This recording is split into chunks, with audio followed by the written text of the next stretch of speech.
Hey everybody, this is Kevin from Fort Orange Woodworking. In today's video, I'm going to be showing you how to make these rustic, weathered cow and rooster decorative pieces of wall art.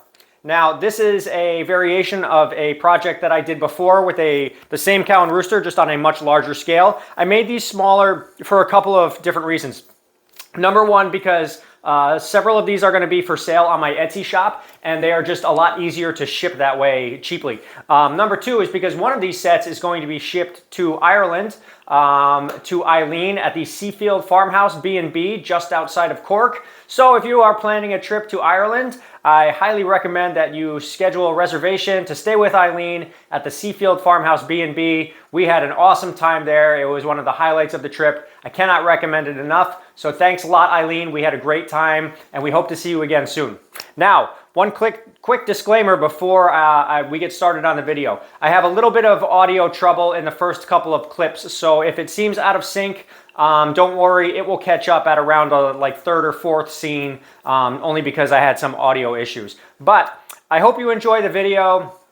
Please remember to like and subscribe as always, and I will see you in the shop. Enjoy the video. Take care.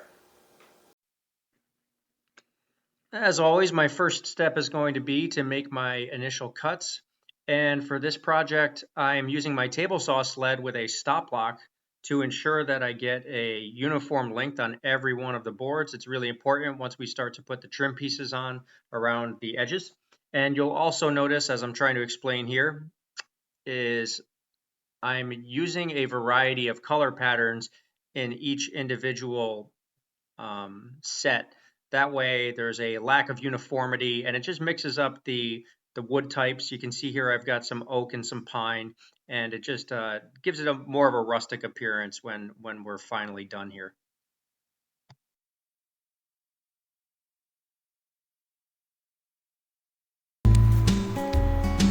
Next thing I'm going to do is get my trim piece ready.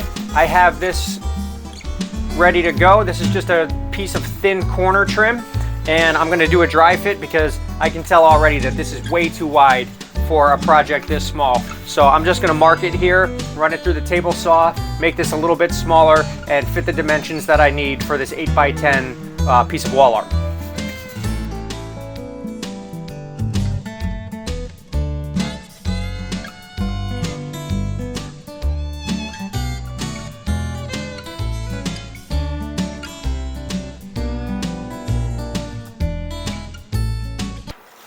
Use my boards as a guide and mark how much I need to take off the other side so that this sits flush. This is overkill right here. I'm just getting an eyeball. Really, only one of these is necessary.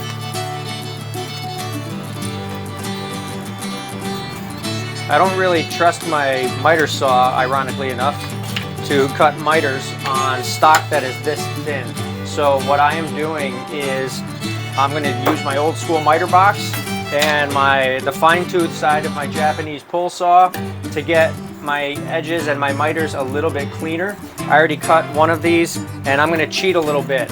I'm going to cut one good one at the size I want, and then I'm going to use it as my template for the remaining cuts. So that way all I have to do is cut one miter side, line it up, mark it, and then I can cut it right on that line at the same angle.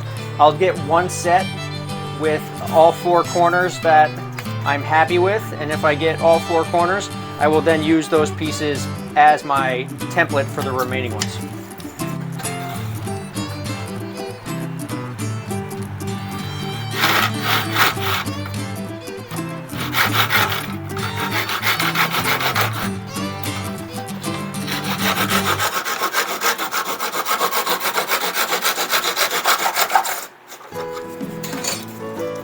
I think my first dry fit on the miters is pretty good. This is dry fit, so nothing is secured. The boards are just kind of resting in those. These are still very loose. And this is actually upside down right now because I wanted to see how it floats inside with spacing. But overall, I think that these miters are good enough to use as a template. and I just have to cut about 7 more sets of these, and then we can move on to the design and painting. Let's do it.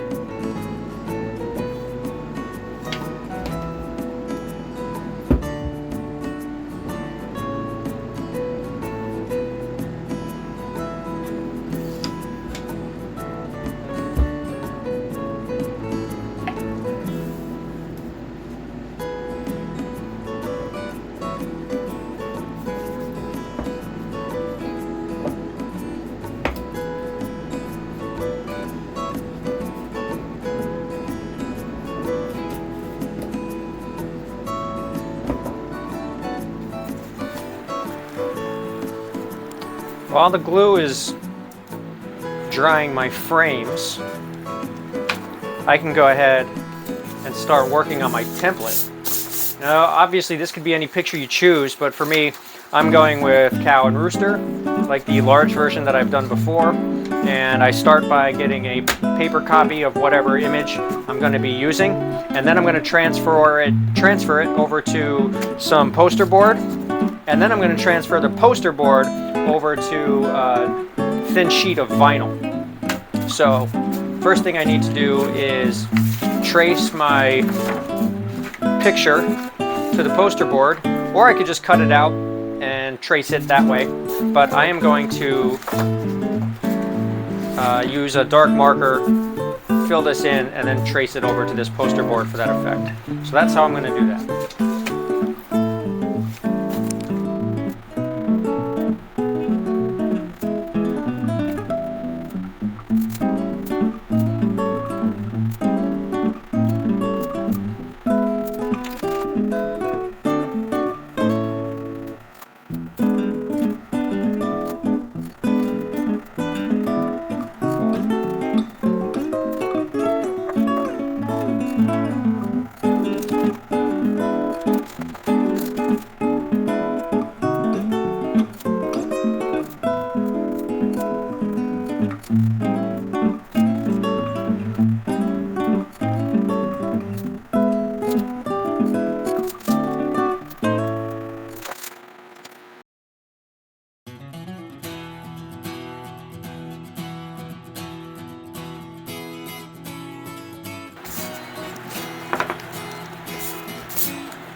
So now I'm transferring my image over to this sheet of vinyl, and I know that you might be thinking, why did I put it on poster board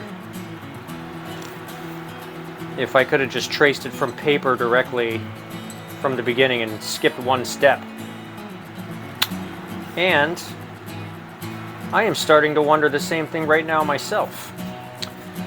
The last time I did this project, I did it slightly differently because I wasn't sure what direction I was going with it.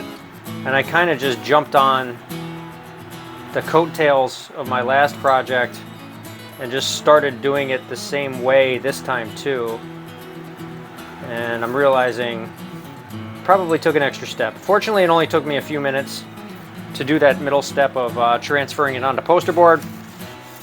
So, not a big deal. Plus, it'll give me an extra template to save for the future. I'll just keep a copy of everything. But right now, I'm just transferring this over to vinyl, and then I'll cut this out. And that will be the last step in the pattern preparation phase. This next step is probably the easiest of the whole project. All I gotta do is paint these white to get a base coat. I'm using flat white because flat paint will rough up a lot easier than a gloss or a semi-gloss. Plus the flat look makes it look more weathered when it's all finished. So flat white paint across all of these, and then I can just let it dry and come back to these tomorrow and rough them up and hopefully finish this whole project.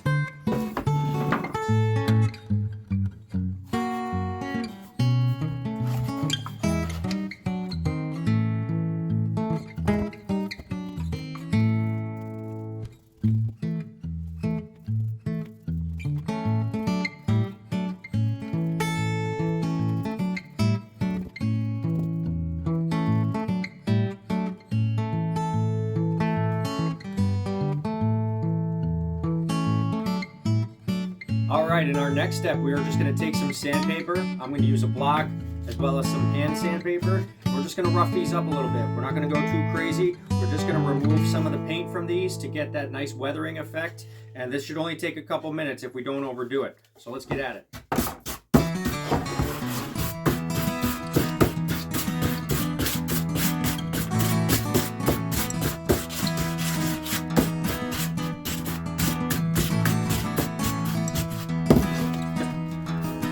One suggestion that I have for this process is do the easy stuff. If you find yourself sanding on one area, it's probably because your paint's on there pretty good.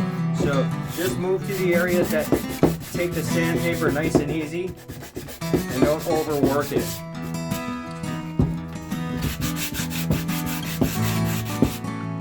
Alright, so here we are at the final step of the process. I've got my templates laid out on the wood where I want it to have its final position, and I've got it taped down as flat as I can get it.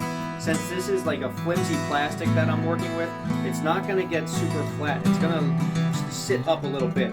So to counter that, and also to get the rustic effect that we're looking for, I'm going to stand about 2 feet above the workspace and just let the mist fall down on the paint. So that way it doesn't get oversaturated with paint and it doesn't seep into the open spaces of the wood beyond the template. You'll see what I mean. All right, so here we go. I'm going to start with the rooster over here. Just little sprays, misting down.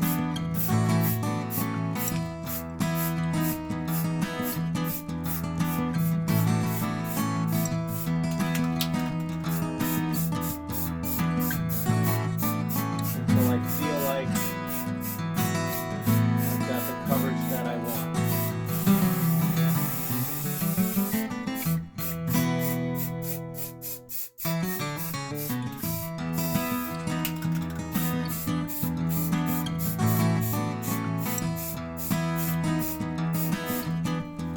Okay, then over to the cow.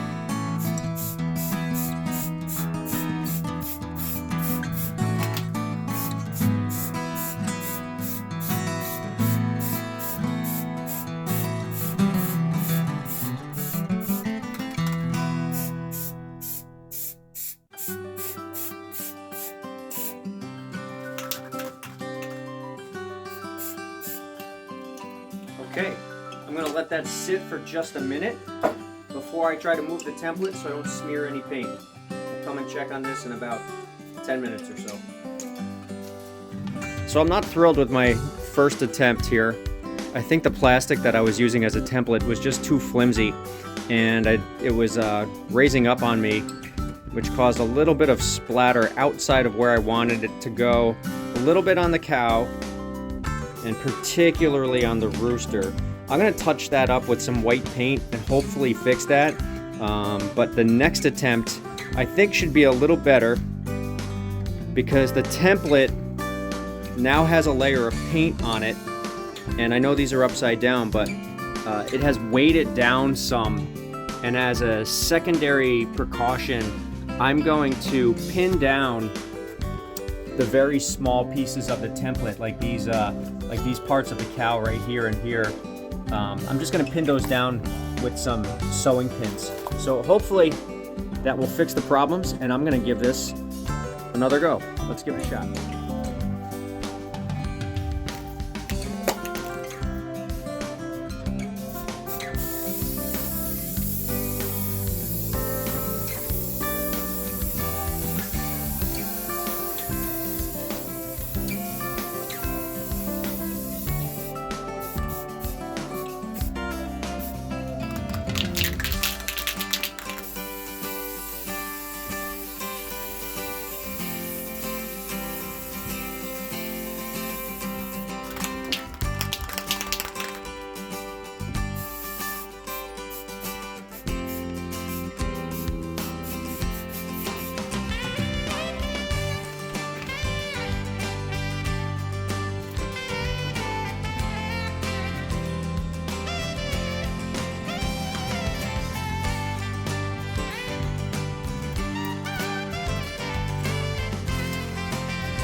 And there you have it.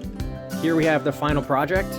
All 4 sets have been completed. I used a different method on the 4th set with just cardstock. It was a manila folder that I cut up with the same template, and I found that was a little bit easier because it stuck to the surface of the pallet wood a little better. It didn't pop up as much as the acrylic did.